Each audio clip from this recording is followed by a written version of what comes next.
Hi, Anandhi Gopinath here. I am in the car with someone I've been wanting to interview for the longest time, Professor Jomo Kwame Sundaram. He is one of the laureates of the Merdeka Awards, and with that in mind, I decided to have a sit down with him, but we're doing it in a car this time. Quite unusual, the Audi Q8 e-tron. It is a great car. So far, we've only been in it for a few minutes, so let's get straight into it. Given your extensive experience in global economic policy, how do you see current geopolitical shifts impacting the future of international cooperation and global governance? We are starting with the heavy. Unfortunately, we've had a very, very dangerous situation building up over the last 3.5 decades since the end of the First Cold War. The end of the First Cold War created a sort of vacuum in terms the US believed that it had won the Cold War, and ever since then we've had a situation where the US has been dominant and seen itself as dominant. As we all remember, there was a celebration of the so-called end of history, of the triumph of liberal capitalism and so on. Unfortunately, that turned out to be slightly false, bogus, and very soon thereafter there was a counter response to it, which claimed instead that you had clash of civilizations and so on. So identification is an almost celebration, identity politics of differences and so on. And this has become very dominant and influential, and it has contributed also to the rise of ethno-populisms of different types, differences of ethnicity, religion, and so on being emphasized very heavily. Different aspiring groups and so we now have a situation where, for example, it is quite acceptable for the second highest official of the European Commission to actually say that Europe is a garden, and the rest of us meaning those in the global south, or what used to be called the third world, are jungle. And the jungle threatens that garden. And it is necessary for Europe not to wait for the jungle to threaten that garden, but to go out and deal with that threat. So you now have a legitimation of this kind of huge military presence outside of Europe. So you now have not only the US, but also European powers, and I include on this question the UK having a presence all over the world, a military presence all over the world. Isn't this colonization all over again? And what is the pushback to colonialism like? How does that fit into this now? It's not colonialism as it is often understood historically. Colonialism, of course, has a very complicated and nonetheless important history. But what we have is a situation where different people in different parts of the world recognize this as a new type of domination. For example, within my own memory as a child, the British had decided at the beginning of the 1960s to withdraw east of Suez. Perhaps the decision was made even earlier. So the British, French, and Israel had invaded the Suez Canal in 1956. Very crucially, the Americans didn't support that invasion, and that fundamentally changed the course of the history of the West and its relationship to what we now call the Global South. So basically, that resulted in a situation where the UK realized that the empire was pretty much over, and it was just a matter of time. And as we all know, Malaya got independence in 1957, and just a few months before, Ghana got independence. It was the first British colony in Africa to gain independence. This can't have been coincidental. No, of course.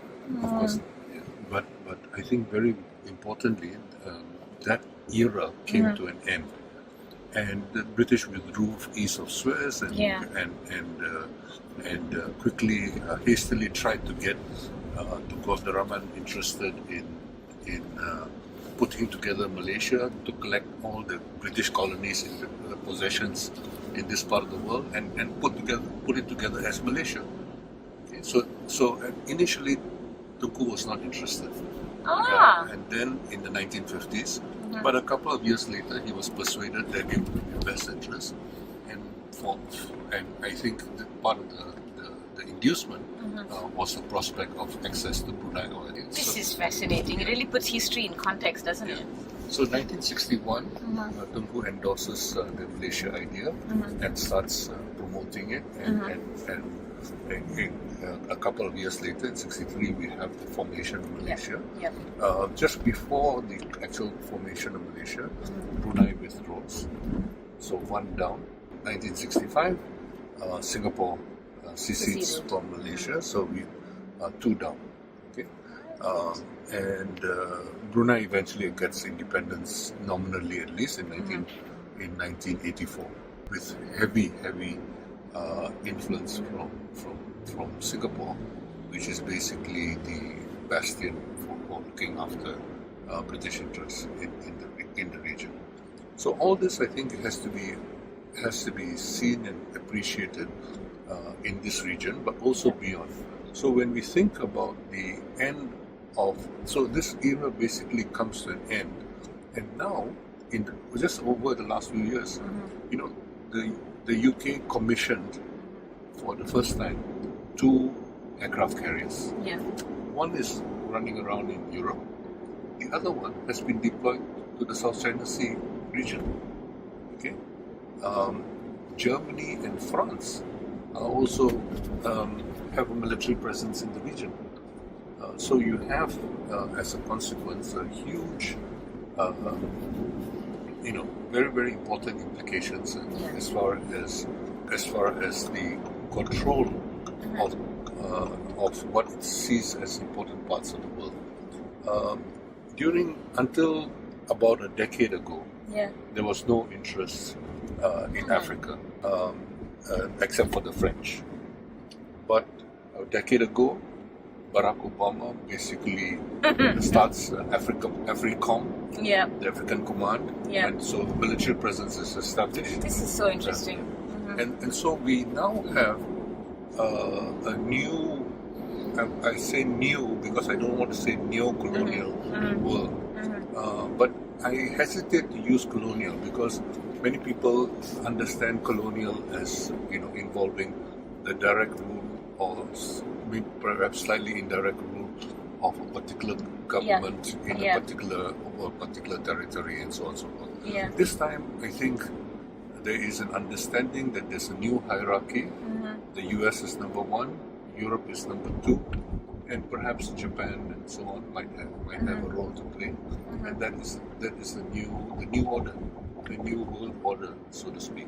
Interesting. Whether to call it colonial or neo-colonial, I hesitate to use it because I think those words have acquired specific meanings, and it becomes quite confusing to use words with giving new meanings to words. But I think we have a very, very unusual situation as a consequence, and this becomes important for us to appreciate in understanding So in this situation where you have a clearly dominant pole, that has basically meant that the earlier arrangements which were created to resolve problems among the major powers, those arrangements, the so-called multilateral arrangements, are under threat. So, for example, the United Nations has slowly become more and more irrelevant. I would agree with you. It's not able to exercise much authority and wield much influence. It doesn't, they're talking, but I don't know if anyone's listening. If what they're saying is relevant anymore. Well, it is relevant because those without the power conferred on them by military arms, military strength, we in the global south have a strong vested interest in pacifism. Yes. We want peace. We want to get on with development, and we are not interested. But unfortunately, the global north is not interested in those priorities. We don't share those priorities anymore, and this is part of the major threat which we all face in the world today. So I am very, very concerned that we will not be able to work out arrangements which might be mutually beneficial. The kinds of proposals which some of us were involved with, even as recently as a decade and a half ago, we tried to propose the idea of a global Green New Deal, where there would be something in it for everybody. Those kinds of things are no longer seem to work. We have a situation where rich countries generally feel that most people can enjoy a fairly high standard of living. There's no need at all to try to improve those standards of living, and that becomes a major problem. So there's very little interest, for example, in reviving the world economy. There's very little interest in arrangements which would be mutually beneficial for everybody. Instead, the priority right now, for example, is to try to isolate the enemy, whether the enemy is Iran or Russia or China, and to try to get as broad a front against them. But it doesn't matter whether the global south comes along, because we don't really matter in terms of, we only matter when it comes to one country, one vote in a place like the UN. So why take that seriously? Ignore it. And so NATO and the OECD are the rule-making bodies. So the attempt, for example, to have cooperation on taxation, which many countries would benefit, all countries would benefit from, becomes less of a priority, because that kind of cooperation should be dictated by the OECD rather than through the UN or such multilateral bodies. So even the last major multilateral body created, the World Trade Organization, is largely ignored. Even the World Trade Organization, Ngozi, for example, from Africa, from Nigeria, who is now the Director General of the WTO, she becomes Director General at a time when nobody wants to take it seriously. And nobody meaning the people who count in the world, the rich countries.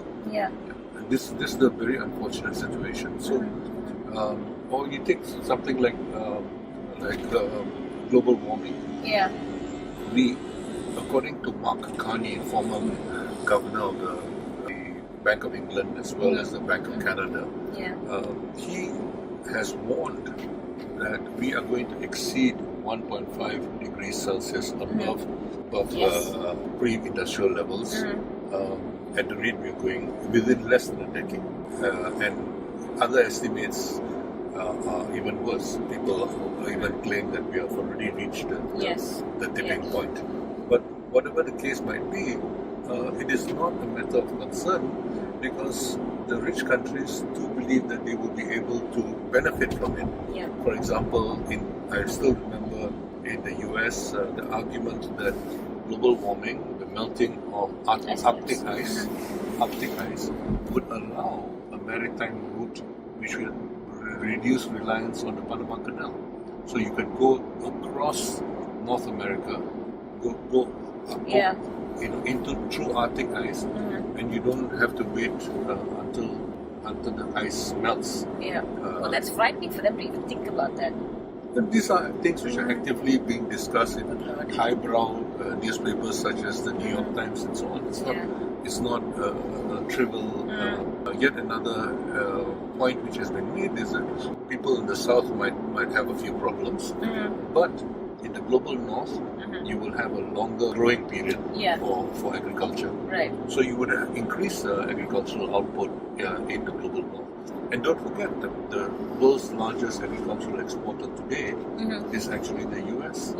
It's not some developing country or all the developing countries put together. The US is number one. So we have a world where priorities are being established by might rather than right. Interesting that you say this, and then we just sort of, the car is, we've now come to the city area, and I'm reminded of the next sort of topic is, and it's something that I know you talk about a lot as well, is economic inequality. Do you feel that that huge divide that exists is something that can be addressed in this generation? Can it actually be addressed, and are there innovative policies that anybody is considering that can close that gap, or at least make it a little smaller? I don't think it counts the people who are really have power, really care about economic inequality. We have a situation now where for decades inequality at the global level has actually increased. It doesn't mean that everybody has been worse off. Yeah. And there have been times when arguably people have been, if you have high enough growth at the global level, you can have inequality increasing while some poverty is declining. Yeah. What the evidence seems to suggest, this is the official evidence, seems to suggest, is that last year, meaning 2023, for the first time in recent decade and a half, we've actually seen inequality increasing, poverty increasing in the world, as the rich become much richer faster. In fact, it has been estimated that the world will have a trillionaire by within a decade. And remember that the biggest fortune in the world today is worth less than 200 billion. My gosh. Okay, slightly over 100 billion actually. Yeah. But we are talking about a trillion. But the amount of time to reduce poverty, to eliminate poverty, according to trends in the last couple of decades since the beginning of this century, is estimated to be over 2 centuries. Wow. Yeah. So you can see where priorities rest. Yeah. This is painting a really bleak picture economics-wise. Is there any good news? Are there positive trends coming out of this? Can we feel hopeful? I mean, I feel like, when someone says, I don't want to have children, look at the world they're getting into. Part of me agrees, but as a parent, I also feel like it can't be all bad, can it? I already have a child coming into this world. I already have a child in this world. Is it really all bad? Unfortunately, there are no easy answers. I think until the rich and powerful in the world are persuaded, not by reason alone, but by self-interest, that the situation is very dangerous. Yeah. I'm afraid we're not going to make much progress. And in addition to all the problems, including the problems of inequality which you mentioned, we have 2 additional problems today. One is a problem of economic stagnation, which has been amplified by raising interest rates and so on and so forth. Watch out, hazard reported ahead. But also we have a situation where, due to global warming, inequalities are likely to get worse. Because when you think about it, the global south, developing countries, are largely in tropical zone. That is correct, And of course the small island developing countries are the most vulnerable. Yes. Because the very nature of tropical ecology is such that they'll be worse off. We now see far more the hurricanes or you can call them typhoons, you can call them cyclones, are far worse now than they have been for a long time. And this will basically make the situation much worse. Early this century, maybe less than 2 decades ago, Pakistan had flooding, unprecedented flooding. And more than half the country was inundated. And it was described as once in a century, unrepeatable kind of event. Okay. Well, within less than a decade, there was a repeat of it. 70% of the country was underwater. There's a certain smugness about this. So we also know that from the evidence over the last century and a half, the prices of tropical products have declined more than the prices of temperate products. A very famous economist who got a Nobel Prize, Arthur Lewis from the Caribbean, pointed this out about 70 years ago. But the evidence unfortunately has not changed. Yeah, It's because a actually mango is cheaper than apples. Is that what you're saying? That kind of. Well, are you talking about that level? I don't. Well, that's an example. That's a very good example. But there are many other examples which can be cited. You might increase the productivity of apples, for example, but the relative prices, don't seem to be going for temperate products compared to tropical products. I don't want to quibble about the specific prices, price trends also as far as mangoes are concerned and apples are concerned, but that's a good example of the kind of change. Of course, somebody might quarrel with you and say, "Oh, what about Alfonso mangoes versus Siamese mangoes and so on and so on?" And we can go on and on. But the fact remains that overall, there is a Turkish woman, Bilge Erten, who has actually shown the evidence for this over the last couple of centuries. Okay. That's fascinating. That's such a food for thought. Thank you so much. I've really enjoyed this conversation. Congratulations again on your Merdeka Awards win. I think it is so well deserved. Are you excited about tonight? Are you excited about the win? I depends very much on the work of other people, and as far as I'm concerned, touched to get the award, especially at a time when the majority of the awardees are actually old friends of mine. People I have long appreciated and admired. People like Samad Saeed, Farida Marikan, Sulaiman, Joy Pereira. These are all people who have done a lot. So to be honored together with them is really very humbling.